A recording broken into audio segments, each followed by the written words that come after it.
رضی اللہ تعالیٰ عنہ رومیوں کے ساتھ جنگ کرنے کے لیے جا رہے ہیں۔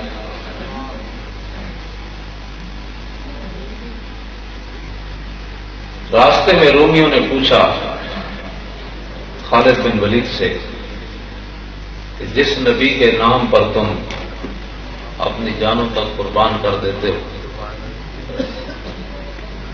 نہ تم دریا دیکھتے ہو، نہ پہاڑ دیکھتے ہو، نہ باپ دیکھتے ہو، نہ بھائی دیکھتے ہو، اس نبی کے نام پر تم دنیا میں گھوم رہے ہو،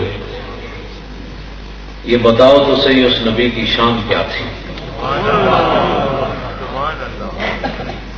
صحابی رسول سے پوچھتے ہیں تاکہ جھگڑے کا کوئی مسئلہ ہی نہ رہے۔ خالد بن ولید رضی اللہ تعالیٰ عنہ نے وہ بھائی چھڑ دے ساری چیزیں، کیا کرتے ہو؟ اتنی ٹھنڈی فضا میں پیاس لگ گئی آپ کو، بات سنیں۔ ایک تو بات یہ ہے کہ یہاں پیسے کسی نے نہیں دینے، میری بات توجہ کے ساتھ آپ سنیں۔ پیسے بڑے جیب بھری ہوئی میری، تھوڑے کو میں پیسے لین نہیں آئے، گل سنو توجہ نہ، خود خدا واسطے بھی کم ہونا چاہیے۔ حضور دی امت نو حضور دی محبت سکھا دو کہ اپنی نسلوں بچا لو، بدعقیدگی کرو، برائی کرو، کہ اے محبت حضور دی محبت سینے لے کے قبر چلے جان۔ اعلیٰ حضرت فرماتے ہیں لحاظ میں عشق رخ شاہ تداو لے کے چلے، اور اندھیری رات سنی تھی چراغ لے کے چلے۔ یہ چراغ اگر آپ کے سینے میں روشن ہو گیا، میری بات کسی کو سمجھ میں آ گئی، اور اس نے پھر ساری زندگی اپنے منہ کو تالا لگا لیا، اس نے اپنے آقا و مولا کے خلاف کبھی زبان نہ کھولی، تو میری تقریر کی قیمت پڑ جائے گی۔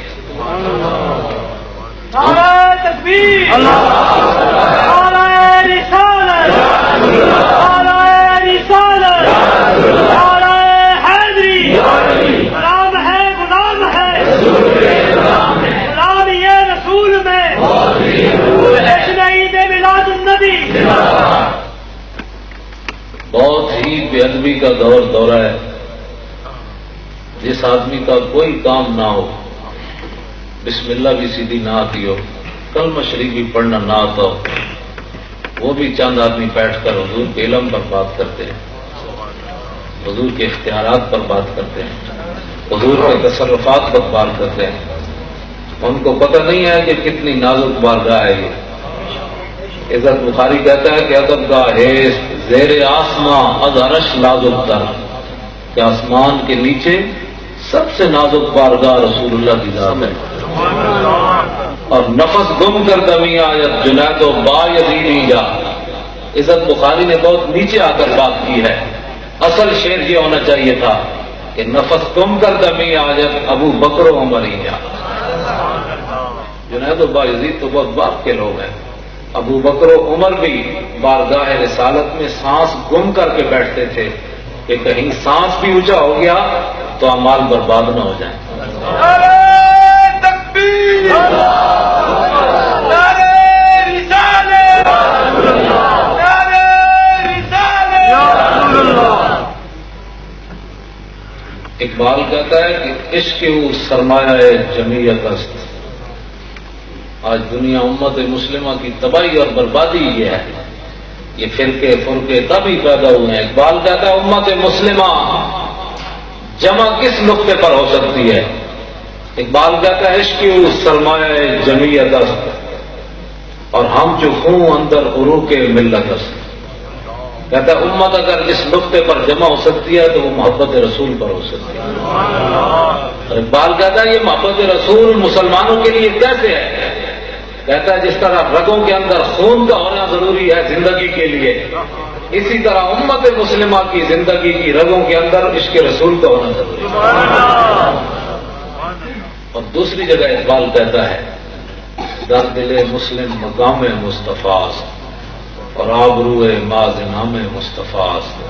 اقبال کہتا ہے یہ دل تو اللہ تعالیٰ نے بنائے ہی اس لیے ہے، اس دل میں حضور کی محبت ہونی چاہیے۔ اور آگے پھر اقبال بہت آگے کا آدمی ہے، لوگوں نے سمجھا ہی نہیں ہے اقبال کو. اقبال بہت آگے کا آدمی ہے، لوگوں نے صرف چین اور عرب ہمارا ہے، ہندوستان ہمارا ہے، بس اقبال کو یہی سمجھا ہے. حالانکہ اقبال ایسا آدمی نہیں ہے. اقبال تو بہت آگے کی بات کرتا ہے. اقبال کہتا ہے چوں بنام مصطفیٰ خانم درود از خجالت آب میں گردت وجود. کہتا ہے جب میں رسول اللہ پر درود پڑھتا ہوں صلی اللہ علیہ وسلم تو میں شرمندگی سے پانی پانی ہو جاتا ہوں. کیوں؟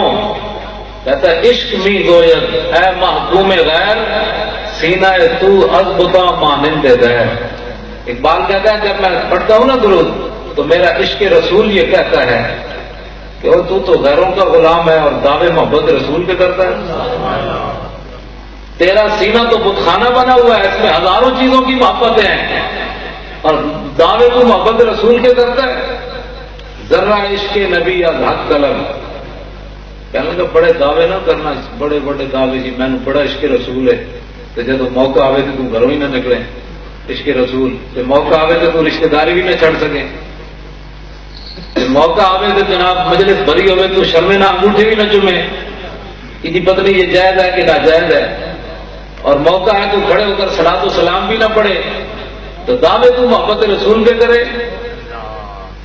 اقبال کہتا ہے تا ندارت از محمد رنگ و بو. جب تک تو اپنے دل میں محبت رسول نہیں سجاتا اور سارے بتوں کو سینے سے نہیں نکالتا تو از درود خود میں اعلیٰ نام ہو.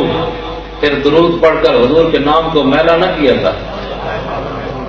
تو حضور سرور عالم نور مجسم صلی اللہ تعالی علیہ وسلم کے بارے میں کافروں نے خالد بن ولید سے سوال کیا کہ نبی کی شان بتاؤ کیا ہے.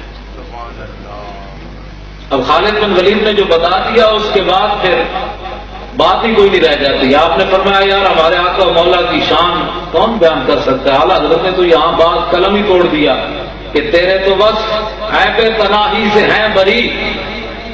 کہ آپ کسی کی خوبیاں بیان کرتے چلے جائیں نا، آدمی آگے آپ سے پوچھے گی اور تو آپ کہیں گی بس. تو اعلیٰ حضرت فرماتے ہیں یا رسول اللہ آپ کے اتنے اوصاف ہیں کہ یہ جملہ آتا ہی نہیں ہے کہ بس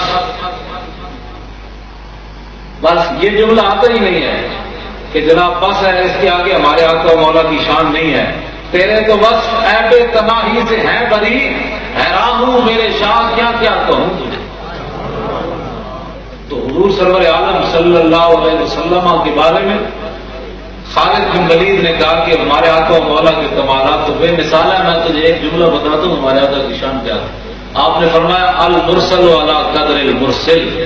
فرمایا وہ تو بھیجنے والے کی شان بن کر آئے تھے، وہ تو بھیجنے والے کی شان بن کر آئے. اب اس کے بعد جب وہ بھیجنے والے کی شان تھے تو پھر سورج کا واپس پلٹنا کوئی بات نہیں کیونکہ وہ بھیجنے والے کی شان بن کر آئے تھے. سورج چاند کے 2 ٹکڑے کر دینا یہ کوئی مسئلہ نہیں کیونکہ وہ بھیجنے والے کی شان بن کر آئے تھے. کنکریاں ابو آج تو نبی کے بارے میں غیب نہیں نہ مانتے، کلمہ پڑھ کے بھی مولانا روم فرماتے ہیں ابو جہل آیا اور کنکریاں ہاتھ میں بند کر کے آیا. وہ کہنے لگا در رسولی چیز در دستم نے ہاں کیوں خبرداری دراز آسمان. کہا کہ آپ آسمانوں کی باتیں کرتے ہیں ان کا تو ہمیں پتہ نہیں ہے، یہ بتائیں کہ میرے ہاتھ میں کیا ہے. سبحان اللہ. تو اس امت کا فرعون بھی کم از کم یہ اعتقاد ضرور رکھتا تھا کہ جو نبی ہوتا ہے وہ غیب جانتا ہے. اور اس امت کا رئیس المنافقین جس کے بارے میں قرآن کی نصوص قطعیہ نازل ہوئی اس کا بھی یہ اعتقاد تھا. عبداللہ ابن ابی بخاری شریف کے اندر موجود ہے، مشکات شریف کے اندر موجود ہے. اس نے بھی مرنے سے پہلے اپنے بیٹے حضرت عبداللہ مخلص مسلمان اس کو کہا کہ جب میں مر جاؤں نا جا کر حضور کی بارگاہ میں جانا اور میرے کفن کے لیے حضور کی قمیص لانا. عبداللہ ابن ابی یعنی وہ منافقوں کا سردار ہے لیکن پھر بھی اس کا اعتقاد ہے کہ نبی کی شان تو براؤ برا ہے، نبی کے اختیارات تو براؤ برا ہے، نبی کے جسم سے جو کپڑا لگا ہے وہ مجھے نفع دے گا. اور کلمہ پڑھ کے جو کہے نبی نہیں نفع دیتا تو اس سے کم از کم عبداللہ ابن ابی تو عادل آدمی ہے. وہ کہتا ہے کہ مجھے نبی کے کپڑے میں کفن دینا ہے. اور اور یہ کلمہ پڑھ کے کہتا ہے نبی نہیں نفرت دیتا، تو پھر یہ دیکھیں یہ کس لائن میں کھڑا ہے، اس کو سوچنا چاہیے۔ امام الانبیاء اگرچہ حضور علیہ السلام نے ایک قمیص نہیں دی، 2 دی، بلکہ اس کو قبر سے نکال کر اس کے منہ میں لابدان بھی حضور نے ڈالا۔ سبحان اللہ، یہ خلق عظیم ہے۔ تیری ہر ادا پہ جاؤں فدا، مجھے ہر ادا نے مزہ دیا، کوئی تجھ سا ہوا ہے نہ ہوگا شہاب، تیرے خالے کے حسن ادا کی قسم۔ نعرہ تکبیر، نعرہ رسالت، جشن عید میلاد النبی، رحمان مصطفیٰ۔ حضرت عمر رضی اللہ تعالیٰ عنہ سے قابو نہیں ہوا، یعنی قابو ان سے نہیں ہوا۔ وہ عرض کی حضور آپ کس کا جنازہ پڑھانے لگے ہیں؟ یہ کون آدمی ہے؟ آپ پتہ ہے کس کا جنازہ پڑھانے لگے؟ حضور نے مسکرا کے فرمایا مجھے پتہ ہے میں جس کا جنازہ پڑھانے لگا۔ نگاہ عمر، یہ امتی اور نبی کی نگاہ کا فرق ہے۔ حضرت عمر اس کو دیکھ رہے تھے اور میرے آقا و مولا اس کے 1000 ساتھیوں کو دیکھ رہے تھے۔ اس کے 1000 ساتھی، انہوں نے سوچا یار یہ ہمارا جو سرخانہ ہے گرو، یہ مرنے کے بعد اگر نبی کے کردے کا محتاج ہے تو ہمیں اس نے غلط راستے پر لگائے رکھا۔ اگر مرنے کے بعد ہی اس نبی کا ہم نے محتاج ہونا ہے تو زندگی میں کیوں نہ غلام بن جائے۔ تو 1000 منافقوں نے دل سے حضور کو مان لیا۔